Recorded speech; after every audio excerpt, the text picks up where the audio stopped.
Welcome to One Word a Day. I'm Sophie, your pilot into the universe of Chinese. Today's Paleolithic character is Chong worm. So just like a bird, this in the caveman age or hunter-gatherer society, this is food source. And eventually, the last dynasty, Qing, people leisure class from that era would play worm as part of their pet and kind of part of their, I don't know, status symbol as well. Like as if your bug or your worm, well, in that case, this chong actually means cricket. So specifically cricket fight. Um, it's almost like you're projecting yourself onto that cricket. And if your cricket can beat his cricket, then you're like the winner, right? You have a higher status. So it became a game among leisure men mostly.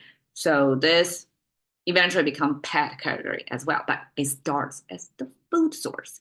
And Chinese describe worm as this squiggly being, which probably is more like earthworm, but I don't know the ancestors what worm in their eyes they actually describe it for. Because this character worm, even if we call it worm, later on we extend it to the bug category, which is hard-shelled. Is it called external skeleton? Well, I forgot that word, but you know what I mean, right? So it extends to hard-shelled animals, insects as well. It turned out we today only inherit 虫 in its category specific sense of animals. But in ancient times, it's, even if it starts as soft body, the domain or the definition of worm in ancient time actually is it extends to all kinds of land animals with legs or without legs, soft body, soft spine, or spineless or spined, hard shells or soft. So all kinds of things. I guess that makes sense, right?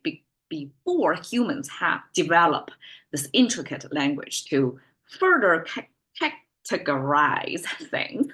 I don't know why I have such pronunciation difficulty this morning. That we create one character and transfer to use it in all kinds of situations.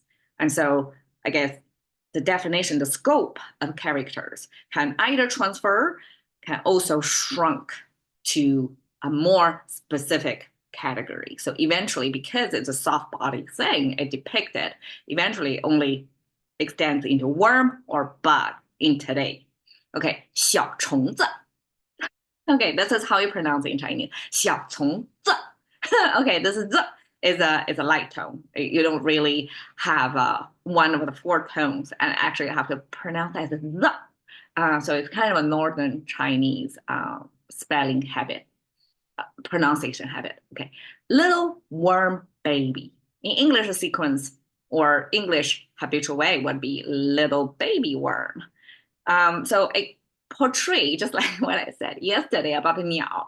If we use little to describe either bird or worm, anything. Even in English, we have Little Women, right, as literature format. And that little already send out the embedded value of affectionate on this particular object. So little, and then we add 子, this is the 小虫子 thing at the end of something. It's a colloquial way to say it's something everyday life. You don't really take it too seriously, so you colloquialize that as part of your life. It's not a formal speech, so to speak, because it's so much into our daily life. We don't take it that serious, right? So it's 小虫子. It's Chinese way of little worm or little bug in later life. It's probably more frequently referring to bug than worms. Okay, 大虫. Okay, this trade fact. When you see 大虫, you know this is from classical literature of Chinese because this 虫 means tiger. 大虫, big worm. Okay. Worm. Categorical. Categorical. Categorically. Okay, I finally got it. Okay. That means any land animal with or without legs. So in this case, we use it even if it's big worm in today's translation. It actually means tiger. It means the big, right? Big is the opposite of little, and it gives you instantly give you a certain either fear or respect or some sort of ranking in the language user's mind. When we say little, it's non-threatening. When we say big, you don't want to mess up with that. So this big worm thing actually is the king of the animal kingdom or the top of the food chain, non-human food chain. Okay, we're not part of that kingdom. Okay, so 大虫, big worm, it's tiger. Now, 懒虫, lazy worm. Who is a lazy worm? It's human. It's how we use 虫 to refer to people actually here. So we have 虫 as worm, bug, tiger, now human. We portray lazy person as lazy worm.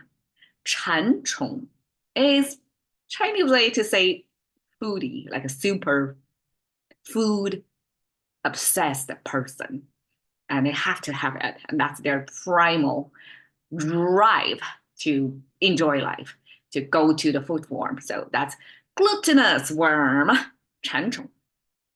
So I like the contrast here because on this frame, I have 虫, and then I translate it as worm, and I put a tiger image. So go figure. 虫 was once tiger. Thank you for your time. See you another day.